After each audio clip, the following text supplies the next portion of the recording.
afternoon, everyone, and welcome. I apologize that we're running a little late, but we had a fair amount of business to cover before the meeting today, which just concluded. Let me begin by at least updating you on items that the board covered during our annual June meeting. Bob Bowman from BAM and BAM Tech visited and updated the board on all of the efforts our joint enterprise has been engaged in over the season, and all the vital signs are good, and the partnership, particularly as it relates to fan engagement, is working extremely well and is only going to get better. I took the board through the economics of the salary cap, which, as you know, we announced last night will be $73 million, and we did a little bit of projecting for next year, whether it was revenue sharing, overall hockey-related revenues and the like.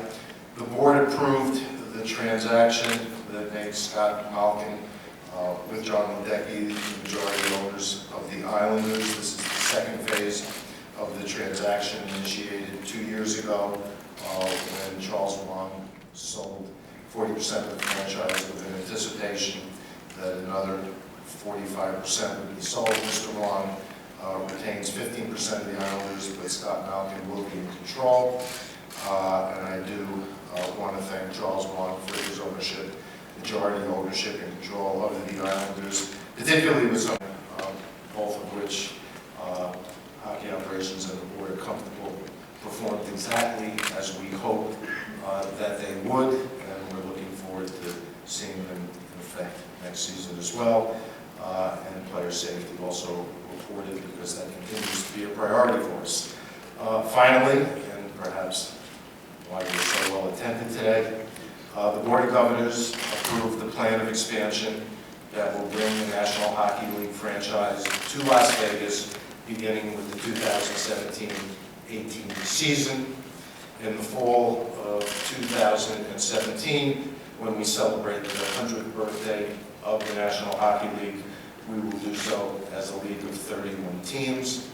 The vote required to approve the recommendation of the executive committee was 3/4. The actual vote was unanimous. The expansion fee is $500 million US.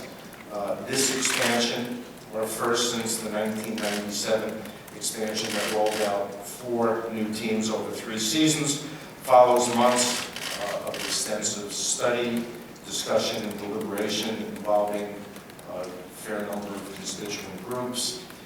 In particular, I thank the board and Chairman Jeremy Jacobs, from whom you'll hear from in a moment, the Executive Committee, Deputy Commissioner Bill Daly, and Chief Legal Officer David Zinnerman for their focused attention to all of the details on what was a fairly intense and complicated process. The result of that collaboration is the league's first expansion under the current economic system, and the arrival of the first major professional sports team in the vibrant, growing global destination city that is Las Vegas. We think this is a tremendously exciting opportunity, not just for Las Vegas, but for the league as well. This expansion comes at a time when our game is more competitive than ever, ownership is stronger than ever, the player base is more talented than ever, and the business and the future opportunities for the business are greater than ever. This expansion is also our first in the digital media era. As I mentioned, our prior expansion was announced in 1997 and completed by 2000. This was before Facebook, this was before Twitter, this was before iPhones and iPads, before the NHL network and a host of other transformational digital advancements that deliver content and exposure to a broader audience more than ever. And so this will perhaps be the most covered expansion in our history. And in that vein, we wanted to ensure that the new team will have better access to players than any of its expansion predecessors. And while each of our current clubs will lose 1 player, the requirements of the expansion drafting process will prevent, I'm sure, any violations or circumventions, for lack of a better word, shenanigans. The team coming into the most competitive league in sports will have a roster that will be competitive more quickly than any prior expansions. The Las Vegas team, owned principally by Bill Foley and joined by members of the Malou family, will play its home games at T-Mobile Arena here in Las Vegas. It is a great new venue, and it was built with hockey in mind.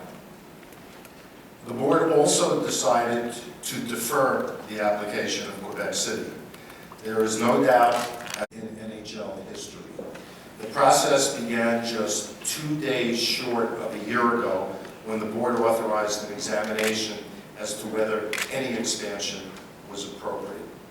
The strength of the Las Vegas bid, the success of the ticket drive, and the unique appeal of the market led the executive committee and subsequently the board of governors to determine expansion not only is appropriate, but is important for the league's continued growth and momentum.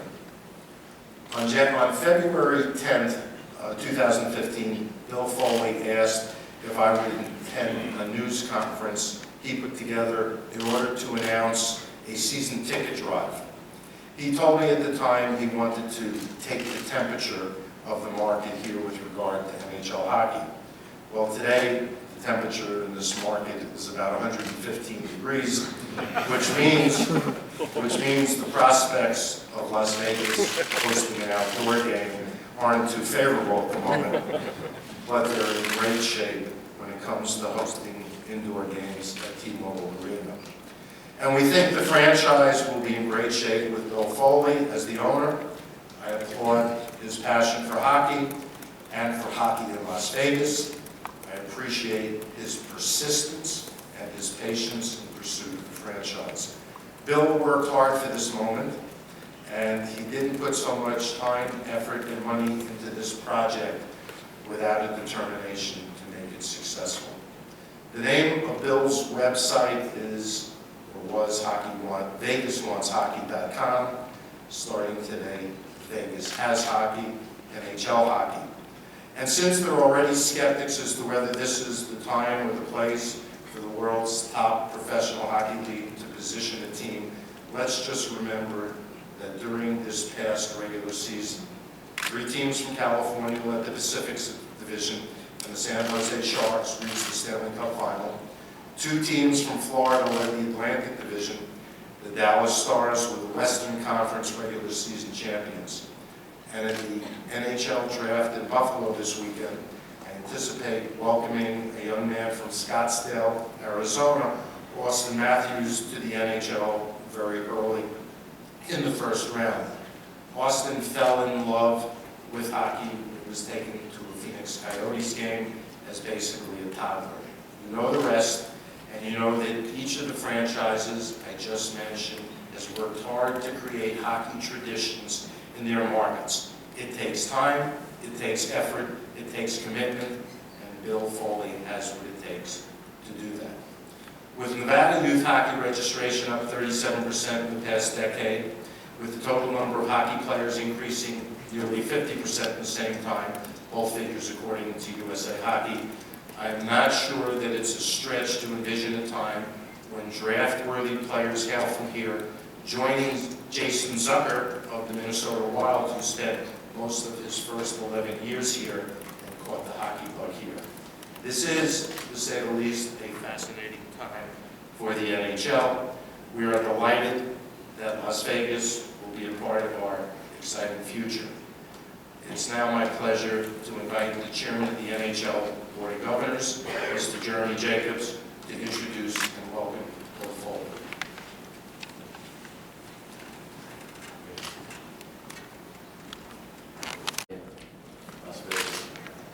Thank you, Gary. The Executive Committee had 4 objectives in considering league expansion.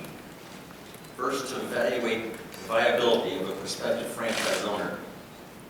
Secondly, to determine the quality and suitability of the prospective market. And third, to certify the NHL's readiness of the arena in the prospective market. most importantly, is to determine that a franchise that had all three attributes would also enhance the National Hockey League and make it stronger.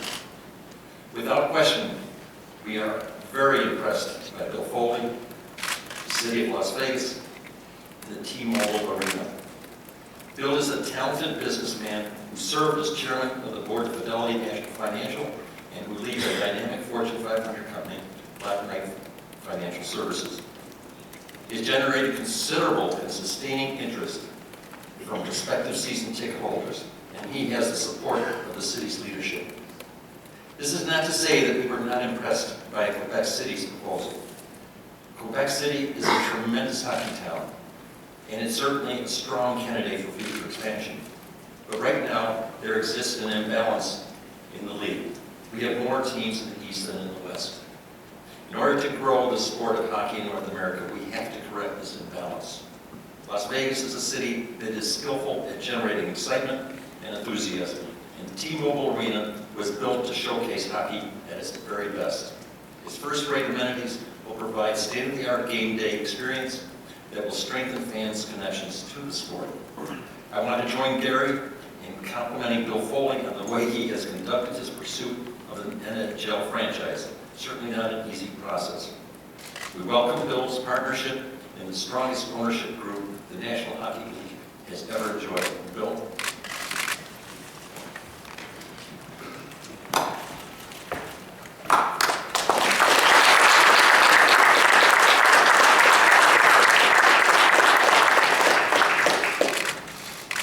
Wow, thanks everybody. Thank you, Jeremy, Commissioner, Deputy Commissioner. Well, Las Vegas, we did it. It wasn't easy, was it? The NHL stands for the proposition that hockey is for everyone. And that's exactly what we're going to be about here in Las Vegas. Our great sports town now has a major league franchise, the NHL. It's the best of the leagues. It's a legendary league. Las Vegas is my home along with 2.3 million other people. We want everyone to be a fan. We're dedicated to it. We'll leave no stone unturned in our dedication, our pursuit of hockey in Las Vegas, not just for our team, but for the community. Celebration, we're going to wait till it cools off, maybe in conjunction with our launch of our tickets and our actual seats, and that may be around September or so. But now I want to thank a few of the people who have been behind this effort and have stood with me for the last 2.5 years. My wife Carol and my kids, the Blue family, great friends, Gavin, Joe, and George. Commissioner, your entire staff has been very helpful, very supportive, and have helped us work through this process. The Las Vegas Founding 75, which really created that drive and got us the first initial wave of ticket sales. Governor Brian Sandoval, who did a video, which we presented to the executive committee, which was very effective. My good friend, Chairman Steve Sisolak, who's been with us all the way, every step of the way. And now I just need to help get that practice facility jammed through the county. Mayor Carolyn Goldman, Commissioner Susan Brager, and a few of the local businessmen who have been really supportive and helpful, like Steve Wynn, who's of course the owner of this great hotel. From MGM, Jim Huron, Bill Hornbuckle, Sheldon Abelson, AEG, Phil Anschutz, Dan Beckerman. Commissioner Bettman, thank you very much for bringing the first NHL team to this great city, the first Major League Sports team. And just one last final thought. Beat Navy. But not too bad. We're going to do it later. In Las Vegas, and what's that process? Well, the gambling issue, and I was fascinated to see an official gambling association talk about where the bellwether days is. I don't view it in that respect. As everybody knows, compared to, say, basketball or football, our game is less susceptible to gambling, which is why we're a very small percent of the book. Take Las Vegas and everywhere. We don't worry about the integrity of our game. I'm more focused on the atmosphere in the arena, and that's something we'll make sure we're comfortable with going forward. While we know gambling is part of the industry in Las Vegas, we're not going to make it all that easy for you to pick up a ticket on the way in, gambling ticket on your way into the arena. We like the atmosphere in our 30 buildings, and we believe that at the T-Mobile Arena, we can maintain that atmosphere consistent with what the realities are here. Gentlemen, monsieur Marc Lefroy from le Journal de Montréal. And then if you could bench press it like a barbell, that'd be cool.